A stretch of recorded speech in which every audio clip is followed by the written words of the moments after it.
Oke, pada pertemuan ini kita akan membahas Project Scope Management untuk mata kuliah Manajemen Proyek Sistem Informasi.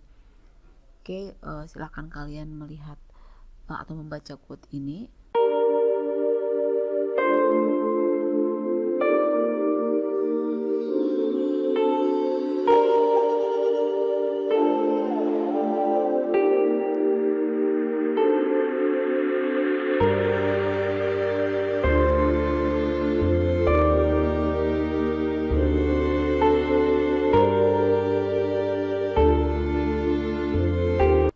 Jadi apa itu Project Scope Management? Nah, sebelum kita masuk ke definisi Project Scope Management, kita melihat dulu apa artinya scope. Scope itu adalah semua pekerjaan yang terlibat dalam menciptakan sebuah produk pada sebuah proyek dan proses yang digunakan untuk membuatnya. Jadi all the work involved. Jadi semua pekerjaan yang kita butuhkan untuk nge-create produk atau nge-create delivery dari sebuah proyek. Jadi karena kan awalnya memang proyek itu harus memiliki produk ya yang dihasilkan gitu. Jadi semua pekerjaan yang kita butuhkan untuk menciptakan sebuah produk dalam sebuah proyek dan proses-proses apa yang kita gunakan untuk menghasilkan produk tersebut. Jadi apa sih proses-prosesnya? Jadi kalau misalnya kita sebutkan dalam menghasilkan sebuah software, prosesnya apa nih? SDLC, dimulai dari requirement sampai kita nanti maintenance gitu, itu prosesnya misalnya seperti itu ya. Nah, deliverable atau produk. Nah, deliverable adalah produk yang dihasilkan sebagai bagian dari proyek. Seperti apa contohnya? Perangkat keras, perangkat lunak, dokumen perencanaan, atau notulen rapat. Jadi nanti pada saat kita kalau udah belajar business case, di business case kan sudah dijelaskan dan di project charter sudah dijelaskan juga apa deliverable yang harus kita hasilkan untuk proyek ini. Bisa berupa software saja atau nanti software dengan dokumen teknis atau software dengan user manual atau software dengan deliverable yang lain. Nah, oleh karena itu kita nanti bisa menghasilkan sebuah konklusi bahwa apa Project Scope Management. Nah, Project Scope Management itu adalah mencakup keseluruhan proses yang terlibat dalam mendefinisikan dan mengendalikan apa yang termasuk dan tidak termasuk dalam sebuah proyek. Jadi ada proses untuk menentukan dan mengontrol apa yang termasuk dan yang tidak termasuk. Jadi selain kita definisikan, kita juga harus kontrol di sana. Nah, tujuannya apa? Untuk memastikan bahwa tim proyek dan pemangku kepentingan memiliki pemahaman yang sama tentang produk apa yang akan dihasilkan proyek dan proses apa yang akan digunakan oleh tim dalam sebuah proyek untuk memproduksinya. Jadi di sini ada kata-kata bahwa the same understanding ya. Jadi kita memiliki pemahaman yang sama nih dengan antara tim dan stakeholder mengenai oh ini produknya. Jadi jangan kayak kita merasa nanti produk yang kita hasilkan misalnya hanya 1 kilo gitu, tapi mereka expect-nya 3 kilo seperti itu ya. Jadi kita harus memiliki perspektif yang sama. Oke, proses pada project scope management sendiri terdiri atas 6 proses ya, dimulai dengan planning. Di dalam planning ini kita menentukan bagaimana ruang lingkup dan persyaratan proyek akan dikelola. Setelah itu dilakukan collecting requirement atau mengumpulkan kebutuhan. Di sini kita mendefinisikan dan mendokumentasikan fitur ataupun fungsi produk yang akan kita hasilkan selama proyek serta proses yang kita gunakan untuk membuatnya. Yang ketiga adalah mendefinisikan scope atau ruang lingkup. Dalam hal ini kita meninjau kembali project charter, kita lihat apa itu deliverable yang akan diminta dan proses-proses yang kita gunakan untuk menghasilkan scope statement. Nah, berikutnya setelah itu kita meng-create WBS, di mana kita di sini dalam meng-create WBS kita membagi-bagi proyek itu menjadi lebih kecil, menjadi pekerjaan yang lebih kecil dan lebih mudah untuk dikelola. Kemudian kita melakukan proses validasi. Nah, skopnya divalidasi. Kenapa? Karena kita harus melihat apakah yang sudah kita create di atas itu diterima oleh semua stakeholder. Deliverable yang sudah kita tentukan tadi diterima nggak oleh semua stakeholder. Nah, itu gunanya untuk kita validating scope. Kemudian kita akan melakukan controlling scope. Dalam hal ini, controlling scope ini mencakup pengendalian perubahan pada ruang lingkup proyek sepanjang umur proyek. Jadi ini adalah gambaran keseluruhan proses dan output pada scope management ya.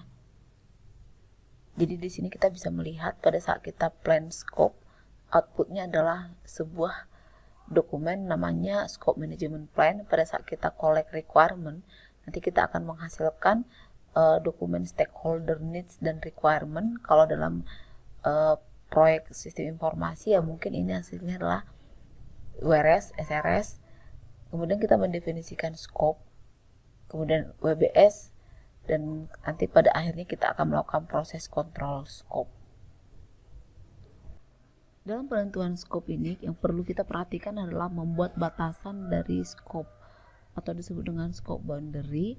Nah, di sini kita bisa lihat contohnya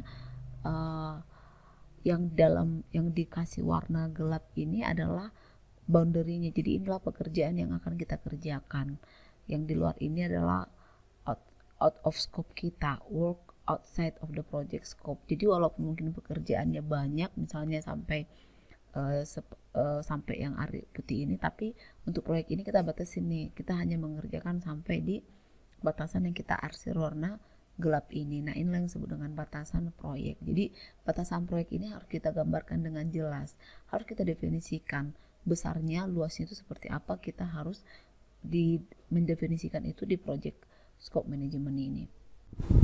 Scope statement adalah sebuah cara yang lain juga untuk kita mendefinisikan scope boundary. Jadi bagaimana kita bisa mendefinisikan scope boundary seperti yang tadi yang menggunakan scope statement. Nah, scope statement ini adalah kita turunkan dari kebutuhan sponsor ataupun stakeholder dengan cara yang lebih detail. Kita detailkan apa sih yang diinginkan sama mereka gitu.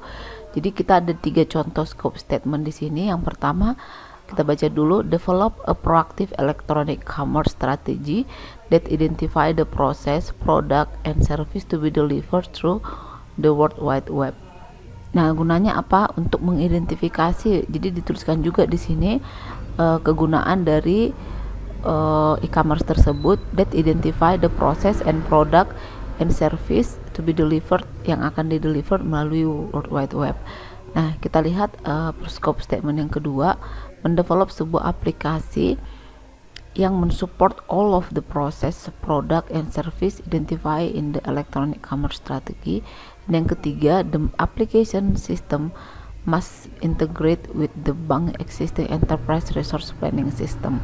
Jadi langsung di sini kita bisa melihat bahwa aplikasi tersebut langsung didetailkan apa nih gunanya, identify proses, nanti juga bisa di-deliver through World Wide Web. Jadi jelas ya, harus bisa diakses melalui internet. Kemudian aplikasinya juga harus mensupport semua proses, produk, dan service yang tercakup dalam e-commerce strategi. Selain itu juga aplikasi tersebut harus terintegrasi dengan bank dan ERP yang ada saat ini. Jadi ini didasarkan dari apa? Ini adalah kebutuhan dari didasarkan dari kebutuhan si sponsornya. Nah, inilah nanti yang menjadi dasar untuk kita membuat scope statement. Nah, berikutnya kita mendengar juga ada yang namanya out of scope. Nah, out of scope itu sendiri yang tidak termasuk dalam pekerjaan kita. Misalnya, nah, kita tidak perlu melakukan assessment terhadap teknologi dan organizational assessment of the. Jadi kita tidak perlu melakukan assess. Jadi intinya adalah teknologinya sudah kita ambil aja apa yang ada sekarang. Yang berikutnya adalah kita tidak perlu mengelola namanya customer resource management atau CRM dan data mining. Jadi hanya sebatas yang sudah dijelaskan pada scope statement yang tadi. Jadi CRM dan data mining tidak termasuk dalam proyek ini. Seperti itu contohnya. Setelah kita mendapatkan project scope statement, nah kemudian nanti project scope statement tersebut harus kita pecah-pecah menjadi WBS. Jadi kita harus secara spesifik atau secara detail membuat WBS-nya berdasarkan project scope statement yang tadi. Ini adalah salah satu contoh dari work breakdown structure. Nanti kita akan memecah-mecah pekerjaannya menjadi pekerjaan yang lebih kecil yang disebut dengan work package. Jadi misalnya apa hasil akhirnya, nanti bagaimana mencapai hasil akhir ini, apa pekerjaan yang akan kita lakukan untuk mencapai produk akhir. Ini adalah salah satu nanti langkah yang akan kita buat pada tahapan scope untuk menentukan WBS-nya. Dalam pembuatan WBS ada beberapa tools yang bisa kita gunakan. Yang pertama adalah Deliverable Definition Table. Kita bisa menggunakan di dalam bentuk table. Yang berikutnya Deliverable Structure Chart. Kemudian Context Level Data Flow Diagram dan Use Case. Nah, untuk Context Level Data Flow Diagram dan Use Case ini saya yakin kalian sudah paham ya. Jadi berikutnya kita lihat contoh dari Deliverable Structure Chart. Berikutnya kita membuatnya dalam bentuk chart ya. Kalau kita dalam Deliverable Definition Table, kita membuatnya dalam bentuk table. Ini adalah contoh Deliverable Structure Chart yang jadi dibuat dalam chart seperti ini. Oke. Berikutnya adalah bagaimana kita mengontrol scope ini dan bagaimana kalau ada perubahan pada scope ya. Jadi kita tidak bisa memungkiri bahwa scope ini kemungkinan akan berubah. Jadi bagaimana perubahan itu kita kelola. Nah, ada beberapa potensial isu dalam scope. Pertama disebut dengan scope group. Group ini artinya blind ya. Jadi kita kayak meraba-raba gitu, scope-nya belum jelas. Yang kedua adalah scope creep. Jadi ini scope-nya yang bertambah sedikit-sedikit gitu. Jadi tidak dari awal nggak sama, jadi bertambah sedikit-sedikit. Kalau scope flip ini scope-nya tiba-tiba melonjak, jadi ada lompatan scope yang sangat besar gitu. Nah, ini kan isu yang sangat isu yang harus kita handle dalam scope, karena kalau ada scope group, creep dan glip ini pasti akan mempengaruhi performance terhadap proyek kita gitu. Nah, kita lihat di sini si Dilbert ya. Nah, ini salah satu scope apa nih? Scope creep ya. Scope creep. Jadi artinya dia bilang nih, add this feature to the software. Terus dia mintakan, nah kenapa kamu nggak ngasih ini seminggu yang lalu? Mungkin itu akan lebih mudah untuk dikerjakan. Terus dia bilang, no, this is nothing. Dia nggak bisa, dia harus menunggu fiturnya diselesaikan dulu, baru dia bisa kayak membayangkan apa fitur selanjutnya. Nah, ini kan meraba-raba ya, dia sebenarnya nggak tahu nih apa yang scope-nya dia sebenarnya seperti apa. Nah, oleh karena itu kita tidak menolak, karena satu yang paling pasti di dunia itu adalah perubahan. Jadi bagaimana kita mengelola perubahan itu yang perlu ya. Jadi kita tidak bisa menolak perubahan, tapi kita handle atau kita kelola perubahan tersebut. Nah, kalau ada sebuah perubahan pada proyek, kita akan mengelola dengan beberapa form. Misalnya kita menggunakan scope change request form ini. Jadi nanti apa perubahannya dicatat, siapa yang meminta perubahan, dan nanti siapa yang menyetujui perubahan ini. Nah, ini adalah contoh scope change request form.